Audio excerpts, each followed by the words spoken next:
Alright guys, welcome back to Cold Pizza Watch Reviews. Today, I'm talking about probably one of the most interesting watches I've ever reviewed on my channel. Yes, it's the Geya Planetary Flywheel II.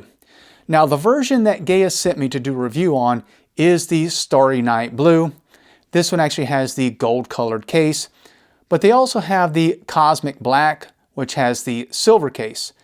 Now, both of those currently retail for $559, but go over to Geya's website because they typically are running a sale and you're going to probably get these for a lot less than that.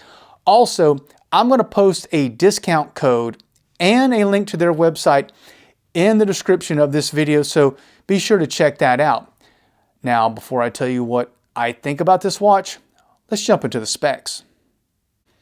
Now, starting with the case, you're getting a gold tone 316L stainless steel case coming in at 46 millimeters in diameter. Now next is lug to lug. I measured right at 56 millimeters on my calipers. So this is a large wearing watch, but it's supposed to be because essentially it's an homage to the Jacob&Co Astronomer. Moving on to the case height, the Planetary Flywheel with its massive dome sapphire crystal measures 22 millimeters thick. Again, giving you that domed look to go along with the whole planetary style. Next up is the case back. It's held in place with 4 screws and is also where you'll find how to wind the watch via the flip open tab, but you'll also set the time back here with either short or long pushes of this little setting button. Now, because all of these features are integrated into the case back, you're only getting 50 meters of water resistance, so you definitely don't want to go swimming in this watch. Now let's move over to the dial area, starting with the small skeletonized watch dial at the 9 o'clock position. Now, this portion of the watch is actually a quartz powered movement using the Swiss Ronda caliber 756. Then if we make our way over to the 12 o'clock position, you see the in-house Planetary Flywheel mechanical movement. Yes, I said this watch features both a quartz movement and a mechanical movement, which is very impressive and honestly something I've never come across before. Now, if we move down to the 6 o'clock position, you see the small globe that rotates once every 60 seconds. So essentially, this is your seconds hand. Then all of these unique features seem to float above the zirconia background. To me, this is supposed to look like the planets with the stars in the background. I think that's the look that they're going for.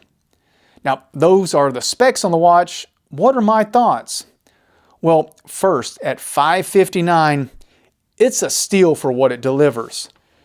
You know, you're able to get a great piece of watchmaking that's not coming in at 6 figures like the Jacob&Co. Then there's the quality. Now, I was surprised by all of the details on the dial and the dial construction, especially all the components that are connected together.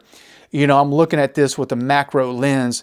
I see every little screw. I see if there's glue dripping, paint dripping, something out of place. And I thought they did a great job on the construction of the watch, especially for this budget price. Then the winding mechanism, I thought that it worked perfectly. You know, I thought seeing that all on the back, seeing the winding mechanism on the back, seeing that you set the time back there, I was like, this isn't going to work well. Everything was really well made. I mean, I would have thought this is a watch costing 10 times this price. It wound very easy. Setting the time worked exactly as it said it would. So didn't have any issues in there with that. And I thought the back construction and the overall construction of the watch case was really well done. Then there's the all-leather strap with the deployant clasp. I felt this is way above average. I was impressed by the milled components, how thick they were on the deployant clasp. A lot of times I get these in from other watch companies and it's thin stamped metal, but this is a heavy duty, well-made strap. And I felt like it fit my 6.5-inch wrist pretty good. Then you still get a rubber strap if you want to swap it out, but I thought they did a really good job on this leather strap. So who is this for? You know, of course this is a unique watch. Could you wear it every day? Sure, and they say you can. But if you really admire watchmaking and you like to see the mechanics of a watch, or you just want something that is interesting, maybe to wear on special occasions, I think this is for you. If you're watching this video or you're looking at these planetary style watches, then you're obviously in the market for it. If I was and I wanted to try one out, I don't think you can go wrong for this price point. I think it is really well made, heavy construction, and I think they did a really good job on this watch. Guys, let me know, have you entertained the Geya Planetary? Are you looking at any planetary watches, or you have a Geya in your collection? Just talk about it in the comments below. And as always, appreciate you tuning in. Cold Pizza Watch Reviews.